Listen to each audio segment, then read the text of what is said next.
علمني رسول الله صلى الله عليه وسلم علمني رسول الله صلى الله عليه وسلم حبيبي وقدوتي حبيبي وقدوتي حبيبي وقدوتي حبيبي وقدوتي.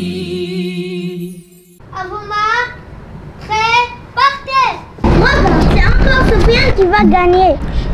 Oui, tu as raison. Il va encore gagner comme d'habitude. C'est bien, Sofiane, tu as battu le record de la saison. Je suis fière de toi. Tu passeras à la compétition régionale alors. Merci, monsieur. C'est grâce à vous.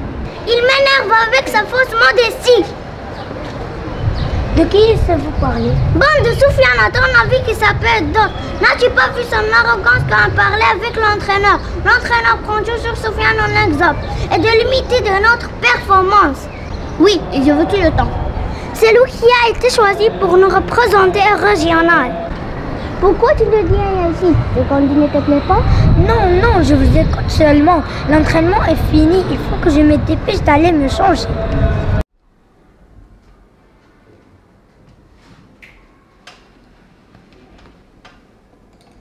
Allah Ta'ala a dit dans le Coran, on ne médisait pas les uns des autres. L'un de vous aimerait-il manger la chair de son frère mort? Non, vous en aurez horreur. Et craignez Allah, car Allah est grand, accueillant, repentir, très miséricordieux. Qu'est-ce que Dieu a voulu nous dire dans ce verset? La médisance. Et qu'est-ce que la médisance? La médisance consiste à évoquer les défauts de quelqu'un pendant son absence.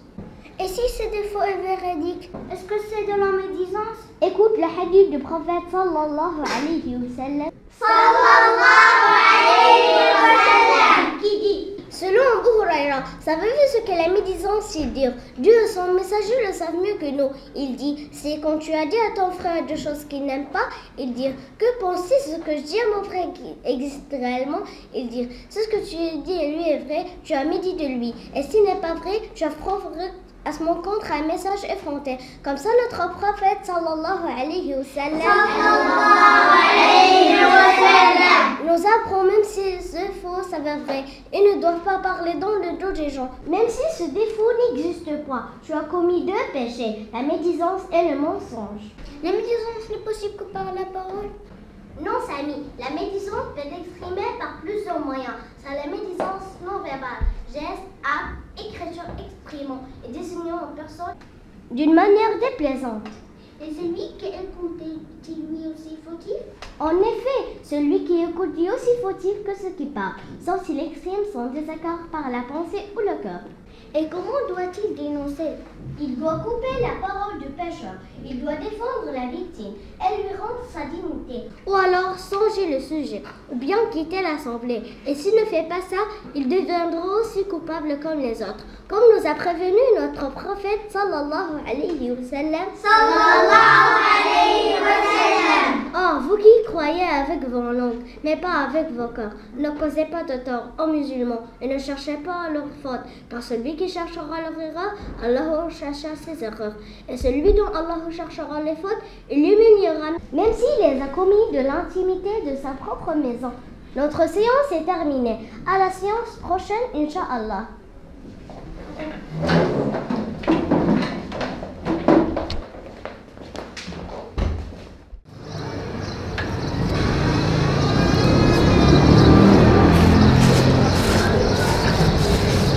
À cause de vous, j'ai commis un péché involontaire. Je ne savais pas que c'était aussi grave. Je ne pensais pas que parler de ces défauts qui existent vraiment était de la médisance. Et moi aussi. Je ne pensais pas que les signes comme montrer les doigts ou que l'un faisait partie de la médisance. Quant à moi, lorsque vous en avez parlé, je ne vous ai pas arrêté alors que vous étiez en tort. Comme la Mu'allima nous a dit, pour que Dieu nous pardonne après qu'on nous en ait parlé dans le dos de quelqu'un, il faut qu'on arrête la médisance, qu'on ne répète plus jamais ce péché. Il faut aussi demander pardon à la personne concernée si elle a entendu parler de vos propos. Et s'il n'a pas entendu parler?